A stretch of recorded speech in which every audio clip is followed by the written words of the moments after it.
Hey, Armand here with your forecast for the week of July 1st, 2024. It's the beginning of July, and I said I was going to say something about the month of July in this forecast, but I'm not really going to say that much about it. You have to follow weekly by weekly. That's all. That's all. The excitement happens in the first week, some of it later on in the month. But yeah, let's just talk about this week because I'm really excited to talk to you about the Neptune station on Tuesday, July 2nd. But I mean, really, what's the point? It's not going to change anything. You watch these forecasts, you even remember it by the time you get to Tuesday. Does it make any difference to you? It's all, I mean, it's all kind of, a little silly and pointless, I think. And yet, the energy of Neptune stationing is going to reverberate from the weekend of the 29th and 30th all the way through midweek as we approach that new moon. The new moon, which is happening on Friday, July 6th, in the sign of Cancer, conjunct Sirius. I mean, that's big stuff, Is it big stuff? I mean, don't we come here every week and talk about the week ahead and, so what? And then we have the week ahead, does it matter? I mean, shouldn't we just, go on and do things in the moment and not even worry about this whole business? I mean, yes, maybe sometimes it tells you something about the energy in the collective, but at other times it seems really not to. And yet, I mean, with Neptune, you see what I'm doing? You see what I'm doing? You got it. I took it too long, right? Because you got what I was doing right away. This is a Neptune station. Neptune stationing 2955 of Pisces, 5 minutes away from the sign of Aries, right? That's very, very close. The very last degree, the very last minutes, in terms of space, look like minutes of arc, the very last minutes of the very last degree, not only of the sign, but of the zodiac itself, because Aries is the beginning of the zodiac, and so the very, very end of it. And so we get these Neptunian extremes at Neptune station. And the two extremes are enthusiasm and idealism and excitement on the one hand, and on the other hand, hopelessness and despair. And you may dial into either or both over the course of this week, because that's the energy of this week. It is very much the sort of ups and downs of Neptune.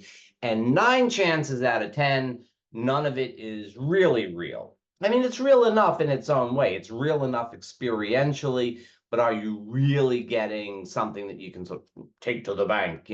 Probably not. Probably not. Neptune stations get us really enthused. They can get us really depressed. They can make us think all the world is going to be tremendous. They can get you to think that everything is just a big pile of despair. And I would suggest that you dial into the first if you can. If it looks like it's going to be great and fun and exciting, then go for it. And if it seems a little bit more like it's going to be more on the hopelessness end of things, don't take yourself too seriously. Don't take the circumstances too seriously. Very, very tough to know what's going on in any practical way. Great ride. It's a ride. Take the ride, right? Whether you're in the tunnel of love or you're in the house of the haunted house or wherever else you may find yourself. That's okay. That is okay. Go with it. Go with it. But it's an amusement park. And that would be the theme of the week. Very appropriate, I think, for the hot dog eating contest in Coney Island, which is kind of funny because I think the 2-time champion hot dog eater has gone vegan, and that's very, very appropriate. This Neptune station on July 2nd closely follows the Saturn station on June 29th. In fact, we're really still in the midst of Saturn station. It's waning, but Saturn stationed in Pisces, and that's definitely more likely to give you a little bit more of the downer kind of energy. Yeah, we're shaking it off by the time we get to Tuesday. It's true, but you're still reverberating with it. You're still feeling it a little bit. Hopefully it was a good weekend. I mean, a waning moon. It was a waning moon, and Saturn station doesn't really make for raucous times on the weekend of the 29th and 30th of June. Leaving that behind, Neptune starts to take over, and you're gonna shake it off if it's been a little bit heavy for you. Just shake it off as you begin the week. We'll have to see how that turns out. It is I am the popular movie right now, because it's just come out, is Inside Out 2. And so Inside Out has been showing. If you haven't seen it, it's a good movie. I like it, but this is a very Neptunian kind of energy, in the original Inside Out movie, because it's largely about joy and sadness, right? And they're on this journey to maintain core memories, and who's helping them out but the imaginary friend. The very, very Neptunian, very, very Neptunian movie. Really, I look forward to the second one. The first one's pretty good. The at the end when they go inside the cat's head is the best part. But I digress. This is not a commercial for some movie that is out there or anything like that. But it's a good movie if you get a chance to see it. And with a Neptune station, that's a great thing to do. Just go see a movie or something like that. Get lost in a bit of fantasy. Be creative. Play with things. Let serendipity rule. There's your keywords for this week. Let serendipity rule. Neptune makes it hard to do planning. Saturn wants you to plan. Saturn station wanted you to have a plan. And then probably Saturn stationing in Pisces and all, and just Saturn himself probably had plans and didn't work out. Or maybe they do and they don't reach expectations or whatever, or maybe they do and they do reach expectations. But, who knows? Who knows? So Neptune stations get you all kind of a little riled up one way or the other. You let serendipity rule. You don't really have a plan. You're going to go with whatever comes out. The moon is waning. The moon is waning this week, and that tends to bring the energy down a little bit. We'll see how that plays out on the 4th of July. This new moon on the 5th of July is closely conjunct the U.S. sun. It's also very closely conjunct the star Sirius. Sirius is the brightest star in the sky. You can't see it now because that's where the sun is. In the wintertime, if you see Orion, you probably recognize Orion, the 4 stars with the belt in the middle. And then off to the side, down to the left, you'll see Sirius. It's the brightest star in the sky.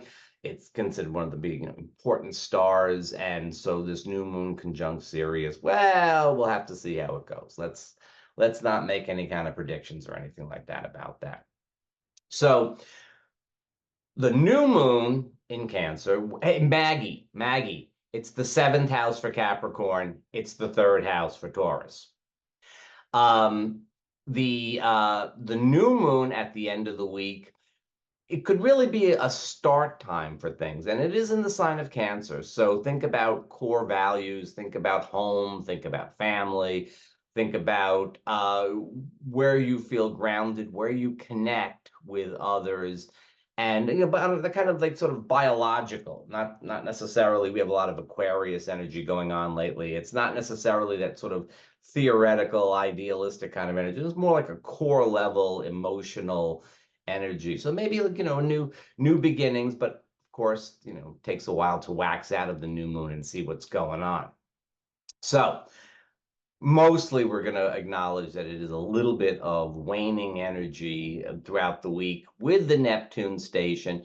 It would be a really good time for a vacation. And if you're not going to be on vacation, then you want to look at it maybe as a time to just sort of take care of everyday business. The Gemini moon will help, although the Gemini moon will square stationing Neptune right around Wednesday or so. So, it just sort of keeps that stationing energy going. But it is a good time to just sort of take care of regular business. Now, what is really exciting about this week, though, is that the partnership asteroid Juno is extraordinarily busy. I'm going to look over here to the side. I'll tell you, on the 1st, Venus is sextile to Juno. Now, In partnership terms, Venus is what you want, what you value, what you idealize in a partner in partnership. And Juno is more like what you got, you know. And so a nice sextile sort of suggests that the ability to kind of get these things sort of a little bit maybe on the same page. Juno is out in Virgo, Venus is in Cancer. We're coming up to the new moon in Cancer. A little bit more of a sort of conservative energy, which sort of helps. It sort of helps in this case. It not that it wouldn't help anyway, but it sort of helps here. It makes it a little bit easier to appreciate what you have, and to make sort of subtle changes if you need to. Um, Mercury, right before he leaves the sign of Cancer, will make a nice trine to Neptune. That should make for some easy communication. And then Mercury starts the whole movement into Leo. Mercury and Leo, a little bit more upbeat in terms of communication. That, you know what, your own Mercury will definitely have an advantage over the transiting Mercury. So we don't need to talk about that too much. Mercury then goes on to oppose Pluto. Now, Mercury and Leo, this is kind of like, I'm going to say what I have to say. I'm going to speak the truth as I see it. And Pluto in Aquarius is more like the collective, more like I can express myself sort of regardless of what the trend is. I'm not afraid to speak in such a way that others might judge. Back when, back when Pluto was in Capricorn, it was so easy with Mercury. It was speaking truth to power. But now you're speaking truth to the collective. And now you may have something to say that doesn't jive all that well. Keep an eye on the news. That happens on the 3rd. That would be Wednesday.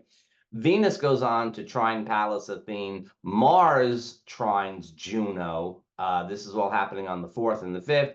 And then Mars will oppose Pallas Athene, even as Saturn opposes Juno, and Venus gets into the mix by making a nice sextile to Uranus. Did I expect you to get all that? No, but I feel the obligation to say it all. The basics of it is this is a time of communication and working things out in terms of if there's any relationship issues that need to be brought up and talked out and so on. This is a very good time to do it. This is a very good time to do it. The low energy of the new moon will kind of help. We're getting out of this is like more towards the end of the week now. We're talking not so much in the midst of that Neptune station. Although the energy of the Neptune station it puts things into soft focus. So we're being kind of gentle about things. We don't have to, we're not being as sharp as we might otherwise be. Right? We're sort of being a little bit more gentle about things and opening up some, like maybe we could make some changes here and there. And it's not, we're not taking it too seriously. We're playing with possibilities. So for those of you that have relationship stuff going on, God bless you. You got relationship stuff going on. Don't brag. You got relationship stuff going on. Look at it from that point of view. You can kind of make changes. You can suggest changes. You can move things perhaps into a new direction or something like that, with a gentle nudge.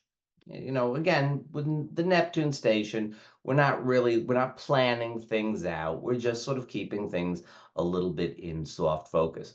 The Venus Uranus sextile, which is going to be exact. It's actually exact on Monday the 8th in the early morning, but we'll really feel this through particularly Sunday, the 7th, and a little bit on Saturday the 6th as well. This is in general a kind of making changes in social plans. So about letting serendipity, somebody else would cut that out, but I'm not cutting it out. I'm just letting it go. Letting serendipity rule. You don't have to push forward with things all that much. Just let serendipity rule, but be flexible. make changes to social plans. If not everybody, if everybody's not coming to the party, that's okay. If somebody shows up uninvited, that's okay. If there's no party to go to, that's okay too. So that's the feel that we have for the weekend. Soft social changes. Again, serendipity rules. It doesn't mean that you can't express what you're feeling. It doesn't mean that you can't make changes. It just means that it's better to suggest and maybe listen to other possibilities and so on. A lot of stuff about relationship there. That's a lot. Mars sextile Saturn is another thing that's happening. That's happening right before the new moon. We won't get much. We won't get much out of that, but especially with Saturn stationing in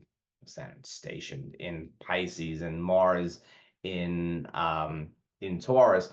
But it does suggest that maybe if you do need a little bit of focus, that may help a little bit.